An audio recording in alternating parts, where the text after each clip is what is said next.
अरे रातों को नींद न आए, बावरी हो गई प्यार में तेरी, दिल कहीं चैन न पाए। तूने ऐसी लगन लगाई, तूने ऐसी लगन लगाई, मैं दौड़ी चली आई, मैं भागी चली आई हो।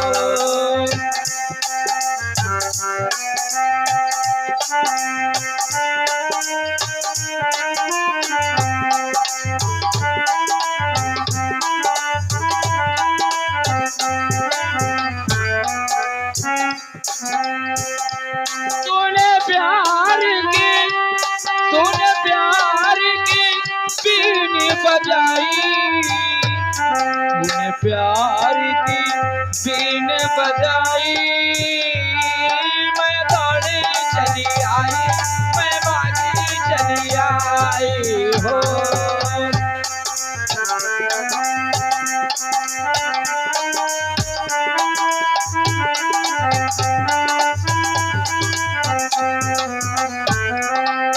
ये तो फिल्म वालों ने कहा, लेकिन लाजवाब गीत आपको दे रहा हूं।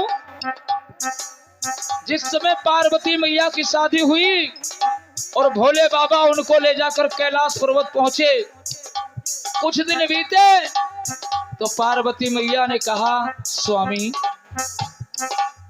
मैंने सुना है कि तुम्हारे पास सोने की लंका थी, मैंने सुना है तुम्हारे पास सोने का रथ, मैंने सुना है कि तुम्हारे पास स्वर्ण के खजे खजाने, लेकिन मेरी ये दशा।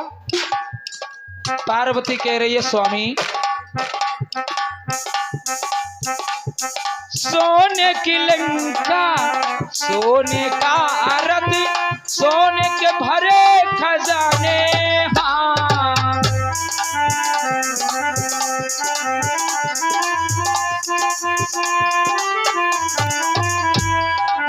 सोने की लंका, सोने का रथ, स्वर्ण से भरे खजाने, धनपति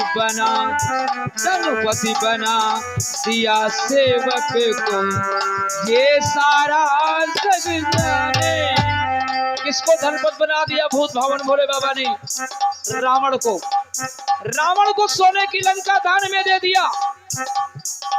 पार्वती के विश्राम गृह के लिए ये सोने की लंका और रावण ने नहीं बनवाई थी, शंकर भगवान ने बनवाई थी।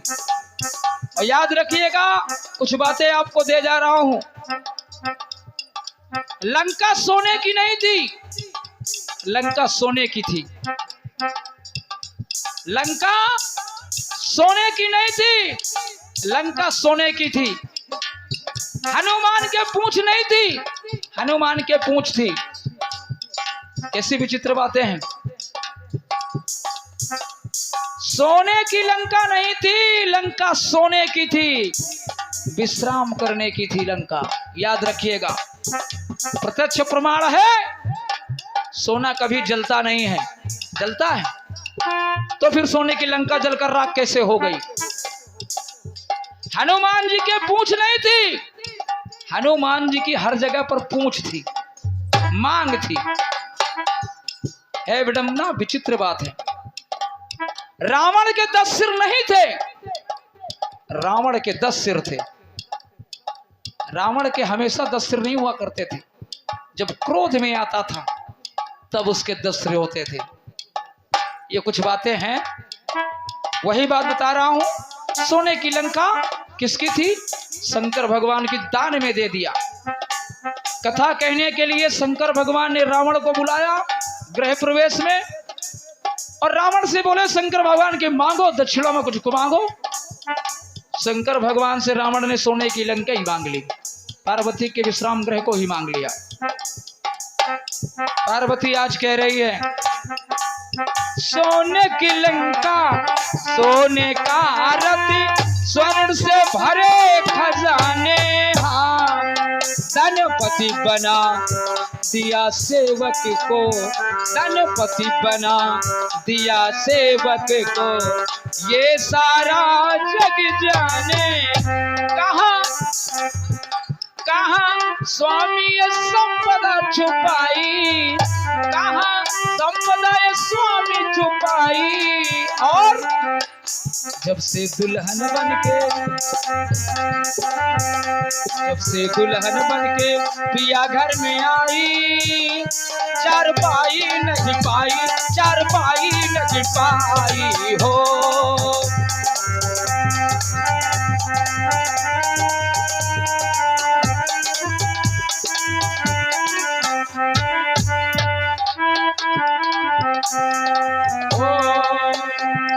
चार पाई, पहली बार चार पाई शब्द आया, यहाँ पर 4 पैसा पार्वती को नहीं मिले।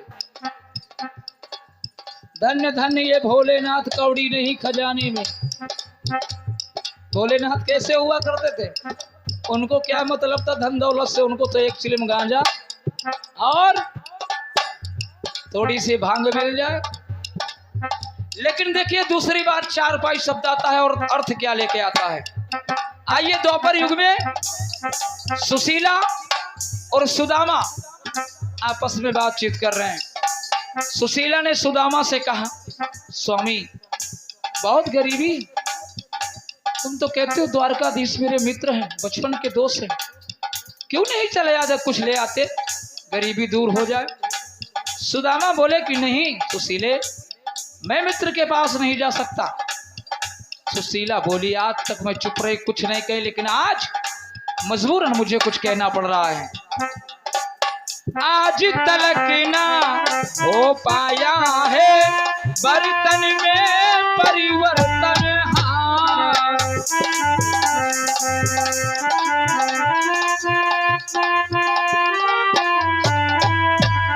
आज तलक बर्तन में कोई परिवर्तन नहीं है। जो पहले बर्तन थे,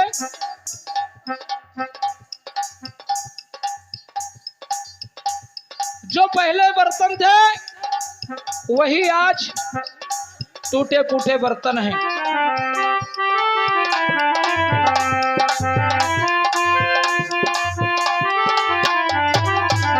आज तलक ना हो पाया है बर्तन में परिवर्तन, वही टपरिया वही टपरिया, वही टपरिया वही चपड़िया, उब गया है मेरा मन। क्योंकि आज तक तो मैं चुप थी, अब तक मन की बात छुपाई, मैंने मन की बात छुपाई। और वही बात सुशीला सुदामा से कह रही है, जब से दुल्हन बनके, जब से दुल्हन बनके पिया घर में आई, चार पाई नहीं पाई, चार पाई नहीं पाई हो।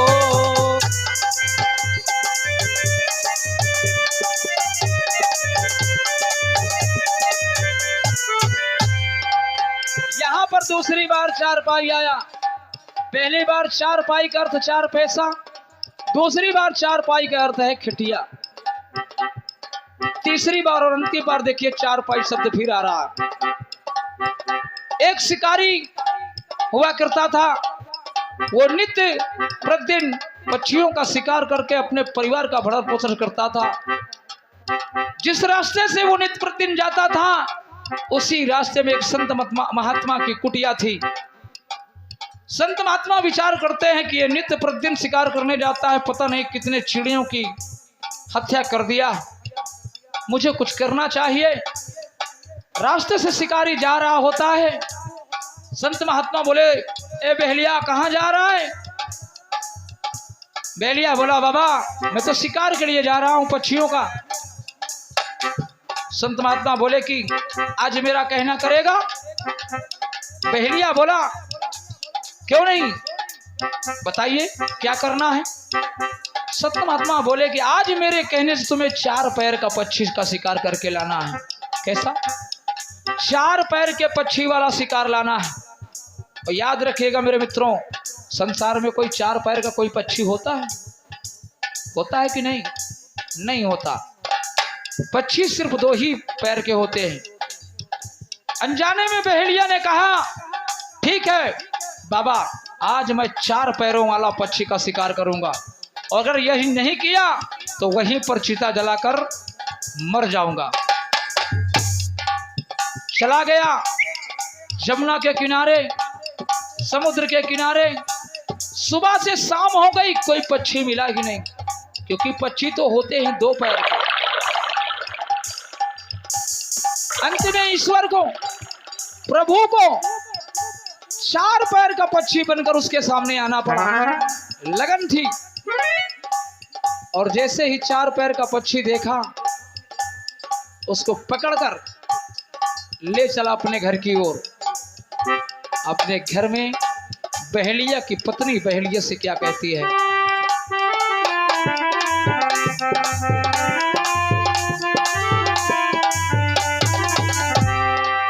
बोली बहेलिया की पत्नी पिया से, सोच रही रह के।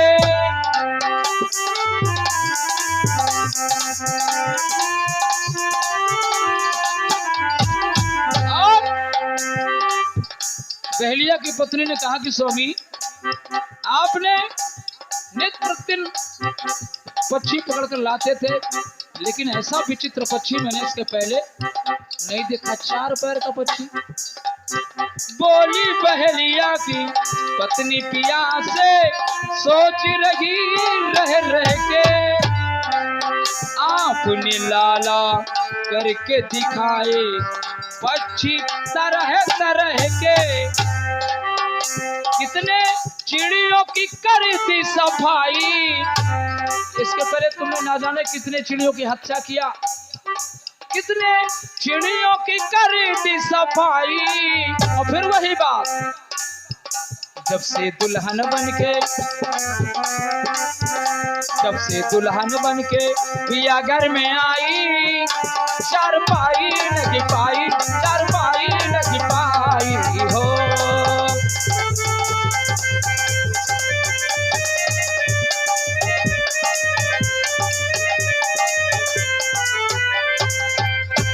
जब से दुल्हन बन के पिया घर में आई, 4 पाई नहीं पाई